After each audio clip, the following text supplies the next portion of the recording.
Social media ઉપર આપણે જે બતાવીએ છીએ એકચ્યુઅલીમાં રિયાલિટી છે કે એક નવી રિયાલિટી ક્રિએટ કરવામાં આવે છે. એટલી ફ્રીડમ હોવી જોઈએ છોકરાઓને ઘરમાં કે એ બધી જ વસ્તુ તમારા સાથે શેર કરી શકે.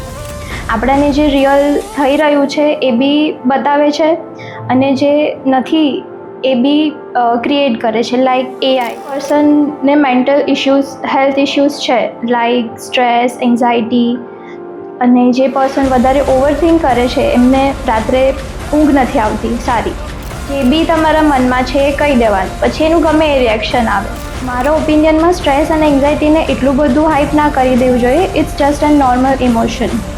સોશિયલ મીડિયા કેમ કે અત્યારે યુથ સોશિયલ મીડિયા તરફ વધારે વધી રહ્યું. હેલો, હાય, રામ કબીર. આપણી સાથે આજે મિલી પટેલ ફ્રોમ ભીલાપુર જોડાયા છે, જેમની સાથે આપણે હેલ્થ રિલેટેડ, સોશિયલ મીડિયા તેમજ ફેમિલી રિલેટેડ અમુક ડિસ્કશન કરીશું. તો let's welcome milli.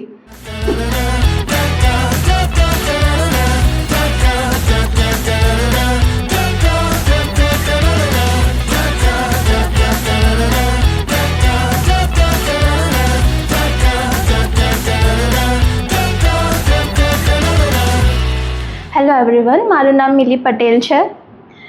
I have done my bachelor's from Parul University in Operation Theatre Technology. Right now I am preparing for my master's અને હું ભીલાપુરથી છું. હેલો એવરીવન, આપણી સાથે મિલી પટેલ આજે જોડાયા છે, જે આપણી સાથે યુથને રિલેટેડ સોશિયલ મીડિયા, ફેમિનિઝમ અને ઓલ્સો હેલ્થને રિલેટેડ અમુક ટોપિક ડિસ્કસ કરશે. તો આપણે સ્ટાર્ટ કરીએ. તમે નોટિસ કર્યું જ હશે કે આજની જનરેશનમાં લોકો લેટ નાઇટ સુધી વધારે એક્ટિવ રહે છે. તો તમારા હિસાબે મોડી રાત સુધી જાગવાનું મેઇન કારણ શું હોઈ શકે? સો મારા હિસાબે ફર્સ્ટ રીઝન તો ઓબ્વિયસલી સોશિયલ મીડિયા, કેમ કે અત્યારે યુથ સોશિયલ મીડિયા તરફ વધારે વધી રહ્યું છે. તો રાત્રે જાગવાનું main reason is social media, અને એનામાં બી મોસ્ટ ઇમ્પોર્ટન્ટલી રીલ્સ અને શોર્ટ વિડીયોઝ એ લોકો જોતા હોય. Second is mental health. અગર કોઈ પર્સનને મેન્ટલ ઇશ્યુઝ હેલ્થ ઇશ્યુઝ છે લાઈક સ્ટ્રેસ એન્ઝાયટી, અને જે પર્સન વધારે ઓવરથિંક કરે છે એમને રાત્રે ઊંઘ નથી આવતી સારી. So in my opinion these two are the reasons for. Absolutely.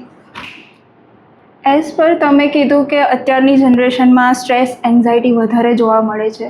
તો તમારા હિસાબે લોકો સ્ટ્રેસ અને એન્ઝાયટીને કઈ રીતે જોવા જોઈએ, કયા વેમાં જોવા જોઈએ? મારા હિસાબે સ્ટ્રેસ અને એન્ઝાયટીને આમ એટલું બધું હાઇપ ના કરી દેવું જોઈએ કે લાઈક આ પર્સનને એન્ઝાયટી છે.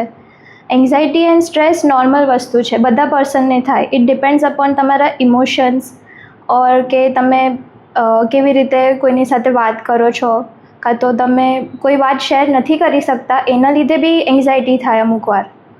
અને ઓવરથિંક કરો છો વધારે. અને અગર તમે એક ઇન્ટ્રોવર્ટ પર્સન છો, સો ઇન્ટ્રોવર્ટ પર્સન કોઈની સાથે વધારે વાત શેર ના કરે.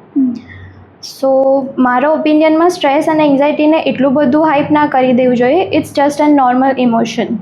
આપણે સ્ટ્રેસ અને એન્ઝાયટીની વાત કરી તો એનું એક મેઇન કારણ સોશિયલ મીડિયા પણ હોઈ શકે. તો એક ક્વેશ્ચન સોશિયલ મીડિયા ઉપર હું કરું તો સોશિયલ મીડિયા ઉપર આપણે જે બતાવીએ છીએ એકચ્યુઅલીમાં રિયાલિટી છે કે એક નવી રિયાલિટી ક્રિએટ કરવામાં આવે છે? એકચ્યુઅલી મારા હિસાબથી સોશિયલ મીડિયા બંને વસ્તુ કરે છે. આપણાને જે રિયલ થઈ રહ્યું છે એ બી બતાવે છે, અને જે નથી એ બી ક્રિએટ કરે છે. લાઈક એઆઈ એવી વસ્તુઓ ક્રિએટ કરે છે જે આપણે જસ્ટ ટેક્સ્ટમાં કહીને તો એ પિક્ચરનું વિઝ્યુલાઇઝેશન આપીને આપણને ક્રિએટ કરે છે. That's true. સો મારા હિસાબથી સોશિયલ મીડિયા બંને વસ્તુ કરે છે. જે રિયલ વસ્તુ છે એ બી આપણને બતાવે છે, અને જે નોન રિયલ વસ્તુ છે એ બી એના સાથે બી આપણને પરિચય આપે છે. પણ અત્યારે એમ જોવા જાય તો લોકો નોન રિયલ જે વસ્તુઓ છે એના સાઈડ વધારે એટ્રેક્ટ થઈ રહ્યા છે. હા, દેટ્સ મેં પહેલાં જ કીધું કે એઆઈ. તો એઆઈમાં હવે બધું જ પોસિબલ છે. તમે એક આખા હ્યુમનનું પિક્ચર બી ક્રિએટ કરી શકો છો, અને એના એડવાન્ટેજીસ બી છે અને ડિસએડવાન્ટેજીસ બી છે. તમે કહ્યું કે એઆઈના એડવાન્ટેજીસ બી છે અને ડિસએડવાન્ટેજીસ બી છે. તો એના વિશે થોડું ડિટેલમાં તમે ડિસ્ક્રાઇબ કરી શકશો? ફર્સ્ટ ઓફ ઓલ આપણે એડવાન્ટેજીસની વાત કરીએ તો એઆઈ આપણને સ્માર્ટ વર્ક કરતાં શીખવાડે છે. આપણું કોઈ બી કામ હોય એ વિધિન અ મિનિટ એઆઈથી આપણે સોલ્વ કરી શકીએ છીએ. Absolutely. Well talking about the disadvantages તો એવા છે કે હમણાં થોડા ટાઈમ પહેલાં જીબલી આર્ટ આવ્યું હતું, તો એમાં બધા પોતપોતાના ફોટોઝ મૂકીને they create a cartoon image of it. So એ ફોટોઝ તમારા મિસયુઝ બી થઈ શકે છે. So this is the biggest disadvantages of AI according to me. Cyber crime થવાના ચાન્સીસ વધી જાય છે yeah, એટલે ડિસએડવાન્ટેજ વધારે છે. ડિસએડવાન્ટેજીસ વધારે છે. આપણે અત્યારે સોશિયલ મીડિયાની વાત કરી તો અપાર્ટ ફ્રોમ ધેટ આપણો એક રોલ ફેમિલી સાથે પણ છે. Yes true. તો સ્ટ્રેસ એન્ઝાઇટીનું એક કારણ એ બી છે કે જેના લીધે વ્યક્તિ ફેમિલીથી થોડું દૂર થતું જાય છે, અંદર ઇન્વોલ્વ નથી થતું. તો તમારા હિસાબે કઈ એવી વસ્તુ છે કે જે પેરેન્ટ્સે અત્યારની જે જનરેશન છે એમના પ્રત્યે સમજવી જોઈએ? સો મારા હિસાબે એવરી પેરેન્ટ શુડ અન્ડરસ્ટેન્ડ કે એજ ગેપ જનરેશન ગેપ તો હશે જ, એ તો રહેવાનું બરાબર. તો એને ઓવરકમ કરવા પેરેન્ટે ચિલ્ડ્રન જોડે વાતો મતલબ કમ્યુનિકેશન રાખવું જોઈએ. લાઈક એટલી ફ્રીડમ હોવી જોઈએ છોકરાઓને ઘરમાં કે એ બધી જ વસ્તુ તમારા સાથે શેર કરી શકે. સો અગર એ શેર કરશે તો એમના બધા થોટ્સ બહાર આવશે અને એનાથી એમનું સ્ટ્રેસ, એન્ઝાયટી, ઓવર થિંકિંગ બધું જ સોલ્વ થઈ જશે. બિકોઝ ફેમિલી એવી વસ્તુ છે ને કે એ આપણા માટે બધું જ છે. લાઈક ફેમિલીમાં તમે અગર શેર કરશો તો એવું તો નથી કે એ લોકો તમને જજ કરશે, બટ એ લોકો તમને એડવાઇસ આપશે કે તમને શું કરવાનું છે. સો મારા હિસાબથી એવું છે કે એવરી પેરેન્ટ શુડ અન્ડરસ્ટેન્ડ કે કમ્યુનિકેશન રાખો ચિલ્ડ્રન જોડે, સો દેટ કે એમને જે મેન્ટલ ઇશ્યુઝ થાય છે, હેલ્થ ઇશ્યુઝ, એ ના થાય. બટ એક ફિયર હોય છે બાળકોમાં કે અમે કહીશું તો એનો કંઈક ઊંધો રિએક્શન એ લોકોનો આવશે કે કદાચ એ લોકો અમને નહીં સમજે, એના લીધે એ લોકો અટકાતા હોય કે અમે શેર ના કરીએ. ઓબ્વિયસલી એ તો હોય જ, કેમ કે ચિલ્ડ્રનની થિંકિંગ અને પેરેન્ટની થિંકિંગ બંને ડિફરન્ટ છે. એજ ગેપના લીધે ઓફકોર્સ એ રહેવાનું છે જનરેશન ગેપ. બટ અગર તમે એક વખત શેર કરવાનું ચાલુ કરશો તો દે વિલ અન્ડરસ્ટેન્ડ કરવામાં વાર લાગશે અને અન્ડરસ્ટેન્ડ કરશે. સો એમને ચિલ્ડ્રનને એવું ના વિચારવું જોઈએ કે મને મારા પેરેન્ટ્સ શું કહેશે તો હું એમને કહું ના વાત. જે બી તમારા મનમાં છે એ કહી દેવાનું, પછી એનું ગમે એ રિએક્શન આવે અને ઓબ્વિયસલી એ સારું જ આવશે કેમ કે આપણા પેરેન્ટ્સ છે. એ તો છે. અત્યારે આપણે વાત કરી કે પેરેન્ટ્સ અને એમના ચાઇલ્ડ વચ્ચે અન્ડરસ્ટેન્ડિંગ હોવી જોઈએ કે એ બંને એકબીજા સાથે શેર કરી શકે. તો અકોર્ડિંગ ટુ યુ તમારા પેરેન્ટ્સ પ્રત્યે તમારી શું એક્સપેક્ટેશન્સ છે? ઓનેસ્ટલી સ્પીકિંગ હું એમના સાથે કોઈ એક્સપેક્ટેશન્સ નથી રાખતી કેમ કે એમને બહુ જ ઇનફ કર્યું છે મારા માટે, અને એ એવરી પેરેન્ટ કરતા જ હોય છે. That's true. સો એક્સપેક્ટેશન્સમાં બસ એટલું જ છે કે અત્યાર સુધી એમને જે મને અન્ડરસ્ટેન્ડ કર્યું છે થ્રુ આઉટ માય લાઈફ, એ એવો જ સપોર્ટ મને આગળ પણ આપે અને હું જે બી ડિસિઝન લઉં છું એમાં એ મને પહેલો સપોર્ટ મારા પેરેન્ટ્સનો જ હોય છે. સો આઈ વુડ એક્સપેક્ટ કે એવો જ સપોર્ટ એમનો મારો લાઈફ ટાઈમ રહે, બસ બીજું કાંઈ એક્સપેક્ટ નથી કરતી. એ તો છે જ, પેરેન્ટ્સ ઓલવેઝ સપોર્ટ માટે તો રહે છે, છેલ્લા કોઈ ના હોય તો પેરેન્ટ્સ તો રહેવાના જ છે. Yes true. અત્યારે આપણે family, social media, health issues એ બધાને રિલેટેડ આપણે ડિસ્કસ કર્યું. તો હું એ પણ એક્સપેક્ટ કરું કે હું તમારા રિલેટેડ થોડું જાણી શકું કે તમને ખુદના યંગ સેલ્ફ સાથે 1 મિનિટ મળે તો તમે એને શું કહેશો? વેલ કહીશ તો એટલું જ કે અહીંયા જે સ્ટેજ પર અત્યારે હું છું એ સ્ટેજ પર આવવા સુધી મતલબ બહુ બધા મેં સ્ટ્રગલ્સ તો ના કહી શકીએ, બટ કોમ્પ્લિકેશન્સ બહુ બધા હતા અત્યારે હું જ્યાં છું ત્યાં. તો મેં અમુક ડિસિઝન્સ એવા લીધા પાસ્ટમાં જેના લીધે મને બેનિફિટ પણ થયો ઓફકોર્સ, અને આઈ વુડ સે કે એ ડિસિઝન મેં સારા લીધા એટલે મને અત્યારે બેનિફિટ થયો. સો ફર્સ્ટ મારું એવું હતું ડ્રીમ કે ડૉક્ટર બનવું, but because of some circumstances એ ના પોસિબલ થઈ શક્યું અને મેં એની ઓલ્ટરનેટિવ ફિલ્ડ ચૂઝ કરી લાઈક પેરામેડિકલ. તો પેરામેડિકલના લીધે મને ઘણી બધી એક્સપોઝર મળી અને ઘણી બધી નવી વસ્તુઓ જાણવા મળી કે લાઈક મેડિકલ ફિલ્ડમાં શું નવું છે, શું થઈ રહ્યું છે.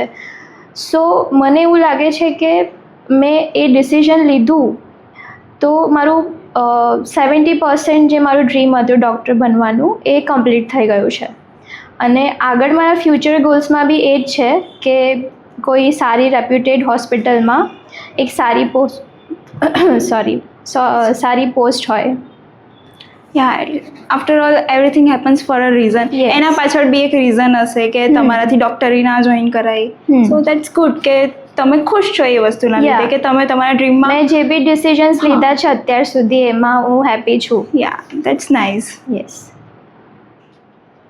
ઇન ધી એન્ડ આપણે જે સમાજથી બિલોંગ કરીએ છીએ, ઓલ્સો આપણે જે સમાજ માટે અત્યારે આ વર્ક કરી રહ્યા છે અને જે પ્રોજેક્ટને લઈને આપણે અત્યારે અહીંયા ભેગા થયા છે, તો એને લઈને એક ક્વેશ્ચન પૂછું તો તમને સમાજ વિશે એવી કઈ વસ્તુ ગમે છે અને એવી કઈ વસ્તુ છે કે જેના લીધે તમે ઉદા ભક્ત હોવા પર પ્રાઉડ ફીલ કરો છો? બધી જ વસ્તુ મને ગમે છે. લાઈક આપણામાં કોઈ બાઉન્ડ નથી કે આ પર્ટિક્યુલર વસ્તુ ના થાય. આપણે બધું જ કરી શકીએ છીએ. એવું આપણામાં લખ્યું નથી કે આપણે આ વસ્તુ નથી કરી શકતા. લાઈક એઝ અ ગર્લ હું મારી વાત કરું તો ફર્સ્ટ થિંગ ઇઝ પીરિયડ્સ. એમાં એવું હોય છે કે આપણે મંદિરમાં નથી જઈ શકતા. બટ આપણા સમાજમાં એવું નથી. આપણે બધે જ જઈ શકીએ છીએ. કોઈ રિસ્ટ્રિક્શન નહીં, કંઈ જ નહીં. સો એ વસ્તુ મને વધારે ગમે છે અને આ ટોપિકને રિલેટેડ અવેરનેસ બી વધારે છે આપણા સમાજમાં. બધા સમાજમાં એવું જોવા મળે છે કે આ ટોપિક કોઈ ડિસ્કસ જ નથી કરતું. એમને એવું લાગે છે કે આના વિશે ડિસ્કસ કરીશું તો એક આમ શેમફુલ વસ્તુ છે. બટ ના, એવું ના હોય. સો આ વસ્તુ મને વધારે ગમે છે અને જેવું મેં પહેલાં કીધું, સમાજની મને બધી જ વસ્તુ વધારે ગમે છે. કોઈ રિસ્ટ્રિક્શન નહીં, કશું જ નહીં. ફિયરલેસ બનાવી દીધા છે એટલે દેટ્સ ગુડ. ઓલ્સો તમે આ પ્રોજેક્ટમાં અમારી સાથે જોડાયા અને પાર્ટિસિપેશન બતાવ્યું, તો તમે આગળ બી આ પ્રોજેક્ટને આગળ વધારવા માટે યુથને શું ઓપિનિયન આપવા માગશો, તમારા થોટ્સ કહેવા માગશો? વેલ, હું એટલું જ કહીશ યુથને કે આવા જે ઇનિશિયેટિવ્સ છે એને જોઈન કરે, સો દેટ સમાજમાં શું ચાલી રહ્યું છે, શું નવી વસ્તુની જરૂર છે, શું ઇમ્પ્રુવમેન્ટ કરવું જોઈએ, એ બધામાં હેલ્પ થાય. અને બીજી વસ્તુ કે જે અત્યારનું યંગ જનરેશન છે એનો થોટ ખબર પડે કે એ આ ઇનિશિયેટિવને લઈને શું વિચારે છે અને એમના બી અમુક થોટ્સ તો હશે જ કે સમાજ માટે આ કરવાનું છે. સો અગર આપણે બધા યુથને ભેગા કરીએ તો ખાસી બધી નવી વસ્તુઓ કરી શકીએ છીએ. સો મારી એક જ રિક્વેસ્ટ છે બધાને કે પ્લીઝ આવા ઇનિશિયેટિવમાં જોઈન થાવ. અને બસ આટલું જ આજના માટે. Thank you so much for joining us.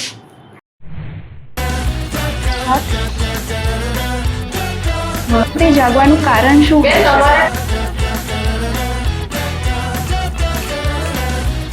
Thank you so much for joining us.